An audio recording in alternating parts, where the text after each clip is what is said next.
వసంత కోకిల serial ఈటీవీలో మధ్యాహ్నం 1:30 ప్రేక్షకులని ఎంతగానో ఆకట్టుకుంటుంది. ఈ సీరియల్లో హీరోగా ఆకాష్ క్యారెక్టర్లో నటిస్తున్న నటుడి అసలు పేరు రవిశంకర్ రాథోడ్. బీడీఎస్ పూర్తి చేసి డాక్టర్గా ఉన్నప్పటికీ యాక్టింగ్ వైపు ఉన్న ఆసక్తి వలన సీరియల్స్లో అడుగుపెడుతూ తన నటనతో ప్రేక్షకులని ఆకట్టుకుంటున్నారు రవిశంకర్ రాథోడ్. 4 స్తంభాల ఆట సీరియల్ ద్వారా బుల్లితెరపై అడుగుపెట్టి రాబోయ్ చందమామ, ఆనందరాగం, ఇంటింటి గృహలక్ష్మి, గుప్పెడంత మనసు, వసంత కోకిల ఇలా ఇప్పటి వరకు ఎన్నో సీరియల్స్లో ప్రేక్షకులని ఆకట్టుకున్నారు. అలాగే హనుమాన్ చిత్రంలో కూడా రవిశంకర్ నటించారు. ప్రస్తుతం గుప్పెడంత మనసు సీరియల్లో మనో క్యారెక్టర్లోను, వసంత కోకిల సీరియల్లో ఆకాష్ క్యారెక్టర్లో నటిస్తూ ఆయన నటనతో ప్రేక్షకులని ఎంతగానో ఆకట్టుకుంటున్నారు. అయితే రవిశంకర్ తండ్రి కూడా ఒక నటులే.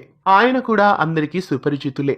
ఆయన పేరు బనవత్ కృష్ణ నాయక్. పలు తెలుగు సీరియల్స్ లో ఆయన కూడా నటించారు. 4 స్తంభాలాట, రంగుల రాట్నం, సాధన, పెళ్లి పుస్తకం, నిండు నూరేళ్ల సావాసం ఇలా చాలా తెలుగు సీరియల్స్ లో నటించారు బనవత్ కృష్ణ.